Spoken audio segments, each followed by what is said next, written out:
Africa historically has been fundamental to the global prosperity of the advanced countries. It has a role as a raw material producer. We will not allow sub-Saharan Africa to escape that.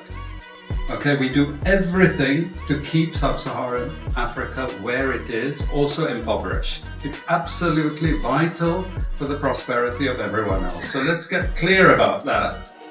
Okay, and this means all the economic structures, all the global institutions, and the economics we teach everyone is all designed to keep Africa exactly where it is. And whether it is Europe or US or now China, it's always the same. We need Africa to be impoverished because we need those raw materials and we need them dirt cheap. This is what it's about, because if Africa does do something different, I assure you living standards of all those in Europe and North America and Asia is going to fall. Okay? And that is a big price to pay. I assure you that the West is not going to allow that without a big fight. The job of many Western academics is to convince Africans they have to keep doing what they're doing. Okay? And to show them it's your fault that you're poor. It's not our fault. It's your fault that you're poor. It is my belief that this moment will be marked in history as a pivotal moment for the continent of Africa. I'm sure you're starting to feel it out there. The attitude has shifted from this will never change to maybe, just maybe, things are about to change. Now, it's not going to happen overnight, but the symbol of this change is Captain Ibrahim Traoré. And in this video, we're going to highlight the 6 vital pillars of African self-actualization that will guarantee Africa transitioning into a new age of prosperity. And I'm sure many of you understand what these things are, but maybe you haven't put them in a concise framework. This video is about doing exactly that so that you know what to look for when supporting leadership, and you can play your part by understanding and supporting this concept. If you like the sound of that, stay tuned. For those of you that don't know me, my name is TJ. I'm Nigerian and British mixed. I grew up mostly in the UK, but a few years ago, I decided to relocate to Uganda to start a new life with my partner, Medina. The channel used to be all about that journey, but over time, this channel evolved because I kept asking the question, why is Africa not reaching its full potential, and what do we need to do to get there? Now, I rarely ask people to subscribe to the channel, but today I felt it was necessary. I think that if I deliver something that you enjoy, you're going to do that anyway. If you're out there and you subscribe to your sports channels, your entertainment channels, your music channels, your beauty channels, I urge you to subscribe to this channel, because the importance of the things that I'm talking about are the cornerstone of the liberation of the African continent. And I believe that is a cause worth supporting. If you agree with me, you know what to do. Now, you've all seen the thumbnail, so I'm going to take forward the analogy based on the Marvel Universe story around the Infinity Gauntlet and the Infinity Stones that I'm sure many of you watched the movie The Infinity Wars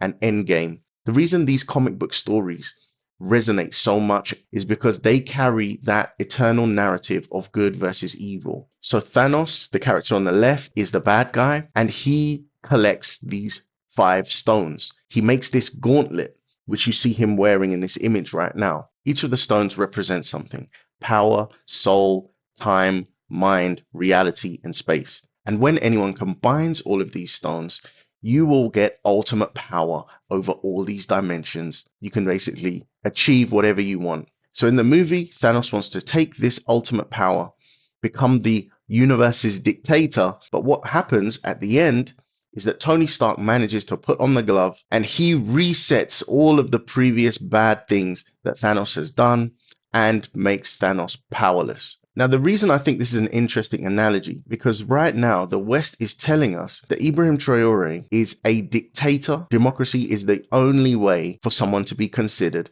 benevolent. So my idea is to slightly debunk that right now. You see, Thanos was a dictator. He collected all of the power, but he didn't use it for a positive thing. What happened in the end, that Tony Stark used exactly the same power that Thanos had collected through this gauntlet and was a dictator to reverse everything that he did. See, the problem with dictatorship is that one person has ultimate power. And if that person so chooses to use that power for evil, then it's absolutely devastating. So the idea of the West is that democracy is the answer to this. But what happens if you get one person that does positive things? We all know that power corrupts. But when you do find that one righteous leader, it can be more powerful than democracy because there is no bureaucratic state in his way to actually enact positive things. That is why I think sometimes, in some cases, a benevolent dictator is exactly what is needed to course correct and set things right in a nation. The danger is that every dictator that arises may be malevolent. So that's where, over time, a democracy shines. So my argument is, right now,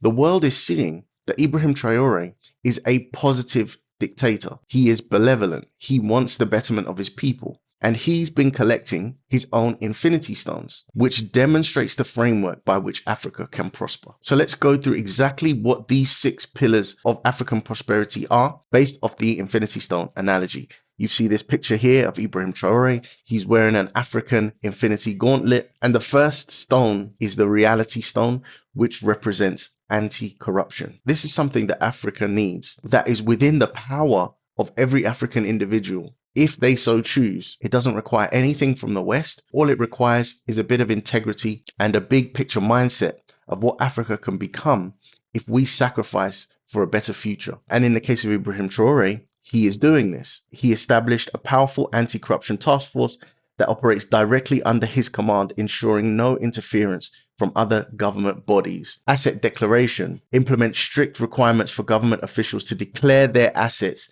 and set clear boundaries against conflict of interest by banning officials from conducting business with the state. Now, you've got a democracy over there in America, but it's an open secret that many politicians play the stock market based on the insider knowledge and the policies that they were privy to. How is it possible that all these members of Congress are worth millions of dollars on a salary of just $174,000? I'll give you a hint. It's not speaking fees. They do it by trading stocks. Let me give you an example. Back in November, I noticed that Congresswoman Debbie Wasserman bought shares in a company called Viasat. For those who don't know, Viasat is a satellite internet provider who also happens to do a ton of business with the U.S. military. Now, the reason this stood out to me at the time is because Debbie Wasserman isn't just your average Congresswoman. She just so happens to sit on the House Subcommittee on Military Construction. What this means is that she sits on closed-door meetings learning about all sorts of new military contract discussions that are completely closed off to the public. The fact that she bought shares in Viasat, a major defense contractor, while attending these meetings told me that maybe she knows something about Viasat that we don't. And sure enough, fast forward just 1 month later, NASA announced a $4.82 billion contract for low Earth orbit satellites, in which one of the companies awarded was, yep, you guessed it, Viasat. That is corruption within a democracy. So democracy does not automatically mean no corruption will happen. Ministry of Oversight Bodies. He installed oversight bodies in all government ministries, specifically tasked with identifying and addressing corruption, administrative dysfunction. This is an accountability setup, an independent body that is incentivized to find corruption. Salary reform. Captain Traoré reversed his predecessor's salary increase for the government officials while maintaining his own military captain's earnings, setting a personal example of modest leadership. For those of you that don't know, he doesn't take a president's salary. Whenever you try to do something different and you ask your people to sacrifice and make changes, you must also be willing to demonstrate sacrifice, which is exactly what he's doing here. The next stone is the Mind Stone, and I put artificial intelligence and innovation. Every single world government right now should be focused on AI. It is going to take the planet by storm. It could really give us superpowers, just like in the Marvel universe. And what Africa needs to recognize is that it's not going to be the leaders in creating artificial intelligence, but it could be the leaders in implementing it. You see, regulation in the West, the checks and balances are highly bureaucratic. You have all of these governing bodies that are bureaucratic nightmares for passing laws and changing things. The clear example for this, in my mind, is in the healthcare industry. AI doctors and AI surgeons are now more effective than humans on most things. But the thing holding it back in the West is passing it through the regulatory systems. Africa could leapfrog the West if it so chose to move away from that bureaucratic decision-making process and just implement AI as quickly as possible. You could do it in the education system. You could do it in manufacturing. You could do it in the healthcare system. One AI that can do the job of 100 doctors. What would that mean for the health of the people? So Traoré launched the first smartphone manufacturing facility. It's called the ISEL factory, which produces Marel branded smartphones entirely on Burkina Faso soil. Now, not everyone in Africa can afford an iPhone or a Samsung, but what if we can make our own? I know that Botswana has something similar. It's a way to get your people onto devices that can help them access the wealth of knowledge that the internet can provide. These things start to overlap and they compound to a bigger, better outcome, right?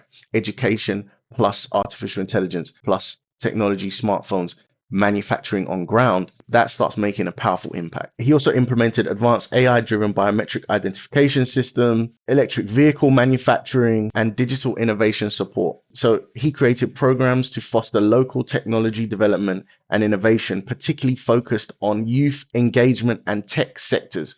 We all know who the future belongs to. Belongs to the young. Just like a father trains his son to try and be better than him, we should be doing that to our youth, so that they grow up more equipped than the previous generation. So now we come onto the Power Stone, and I've marked this as resource sovereignty and infrastructure, right? I've kind of put two things together here. We all know now about the gold mine nationalization. This week, we've also seen that Ghana has followed suit. So these nationalized the gold mines, kicked the French out, kicked the Americans out, kicked the British out of the mining sector. Mining code reform launched a major inland development project involving infrastructure across the country for roads, water resource, and public facilities. This needs to be continent-wide. Imagine Africa had an inter-country postal system. Right now, it is so expensive to send something from Uganda to, let's say, Lagos. Whereas in Europe, it's so easy to send something from London to Germany. It will only cost you a few dollars. That just doesn't happen in Africa, not at an affordable price for most people. So what if we had a rail system, which the Chinese are trying to help Africa build right now? How much cheaper would inter-Africa business become? You can now start having an Amazon or maybe Jumia that just covers the whole continent. These are the types of things we need with these infrastructure projects. Food sovereignty implemented the 2023 to 2025 Fish Agro-Pastoral Offensive, a 981 million plan to boost agricultural production and achieve food self-sufficiency while creating 100,000 jobs. Mechanization. He distributed tractors and motor pumps to farmers, mobilized thousands of young people into the agricultural sector to boost production and self-sufficiency. This is actually another hidden place where the West is controlling Africa through GMO seeds. Do you know it's illegal now for me to share my organic seeds with my neighbor? Yes, it's illegal by law. They even created now a law to give the international organizations rights through patenting of their seeds. Patenting of their seeds. Foreigners to patent their seeds here. And those are the seeds you must use, and you're not supposed to use any other seeds, because they are forcing us to go into the new world order agenda of what we call genetically modified seeds, GMO seeds. GMO seeds are lab created seeds. They produce food, but with it comes so many factors that raise eyebrows. Number one, Lynn, if you plant GMO seeds, for example, maize or tomatoes, you cannot replant the seeds once you harvest. So what does that tell you? You have to go back to that guy who's patented his seeds and buy from him. You and I, probably, even if it's not our parents, your grandparents, have that small farm in Ushago, where you're harvesting maize, and if they harvest 100 bags, they will keep 1 bag to replant in the next season. So with GMO seeds, you cannot do that. I made a video about that with Bill Gates. It is dark stuff, and we need to just produce our own stuff. And if the world wants to buy the stuff we produce, then we should sell it. We should not have any GMO patenting in Africa whatsoever. Ibrahim Traoré put that on the gauntlet. The Space Stone, monetary and financial independence. Imagine a country that didn't have its own treasury, because previously it had the French treasury. This is why Macron is crying. He is losing his grip on the financial mechanisms in these ex-colonial French countries. Established Burkina Faso's first treasury bank, the Burkindilim, reducing dependence on foreign financial institutes, potential new currency, and I hope they start to look at cryptocurrency. Here's another key thing: rejection of IMF assistance. Ladies and gentlemen, the IMF are the world's predatory lender. It is another mechanism of control. Do not make any mistake about that. This was a very important one, still is, debt.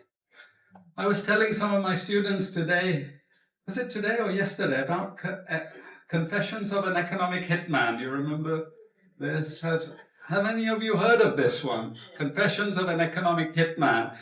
It's a book written by John Perkins, who used to work for a very nebulous, opaque bank. No one had ever heard of this bank, but it was formed in the 1950s by the IMF, the CIA, and the American State Department. And it had only one job: to lend money to developing countries that were raw material producers in order to indebt them. Once you are in my debt, I control you. Okay? And this bank had 4,000 employees, but no one ever heard of this bank, you see? But it would go to country after country, offering loans. And if the president did not accept the loan, they would kill.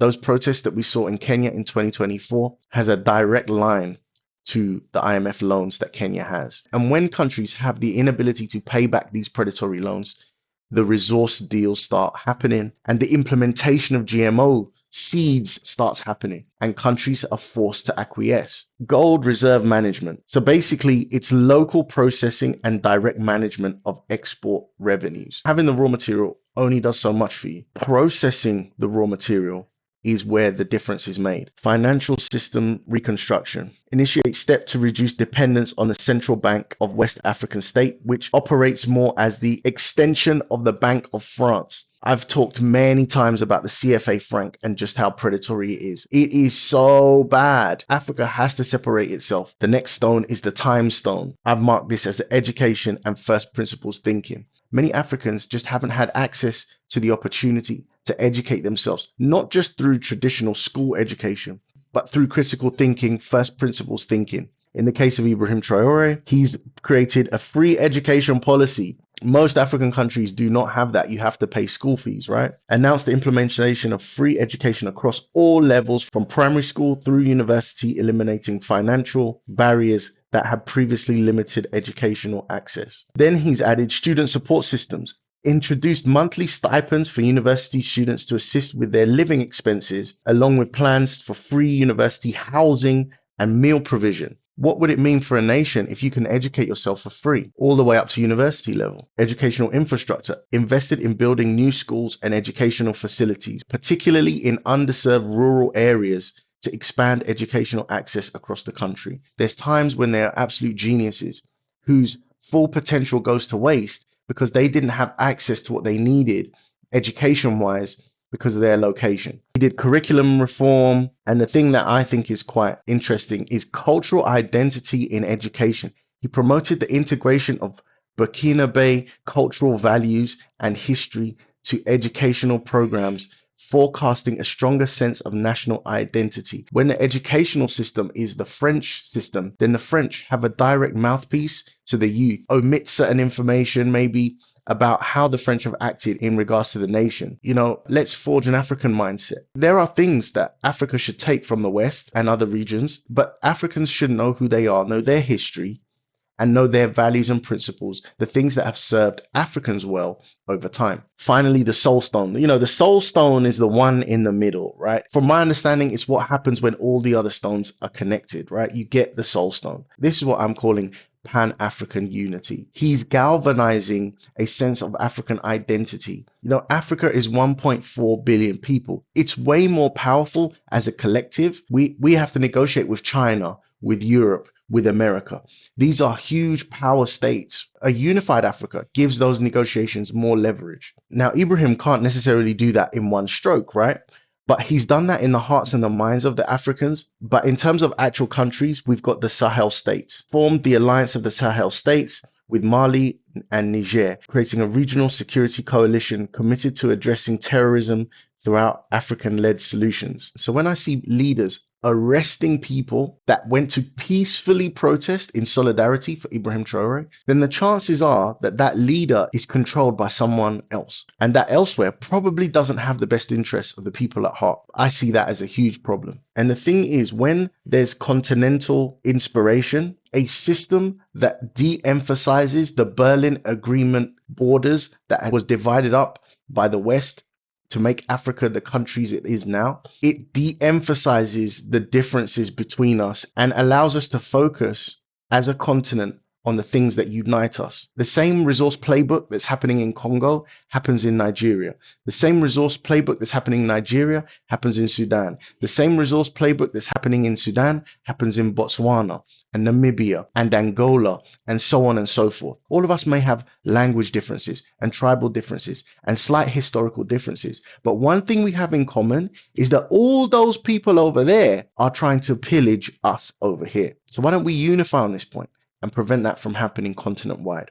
After colonization ended, we needed new structures to keep these countries where they were. Okay? And the first of those is aid. Okay? We give them aid. Aid for what? Actually, we give them aid to keep repressive regimes in power. That's all. Okay? We're not giving them aid for much more, except a little bit of infrastructure to make sure those raw materials get to the ports and are gotten out of the ground. But for the most part, we give repressive regimes money and power and guns to keep that system going. This is what it's fundamentally about. All the hypocrisy about transparency and democracy and bullshit like that, it's all bullshit. You know, and at least the Chinese don't enter into that bullshit. They say, we don't care about the whole political environment. We just give the money. So what I say to you out there, ladies and gentlemen, is that this moment is vital. These are the 6 things that we have to look for in leadership. This is what's going to transform Africa into something more like Dubai, more like Singapore, good infrastructure, well-functioning nations that can do business on a global economic stage and receive actual parity from the West. I'm sure you guys have a lot to say about this. I thank you so much for all the positive comments that have been coming through on my previous videos. But if you have nothing to write, would it be too much for you to say the words, "I just subscribed" in the comment section? It lets me know that you guys are supporting what I'm doing. You support the message of African sovereignty and liberation, and you want me to keep going. Thank you so much for watching this video today, and I'll catch you in the next one. Peace.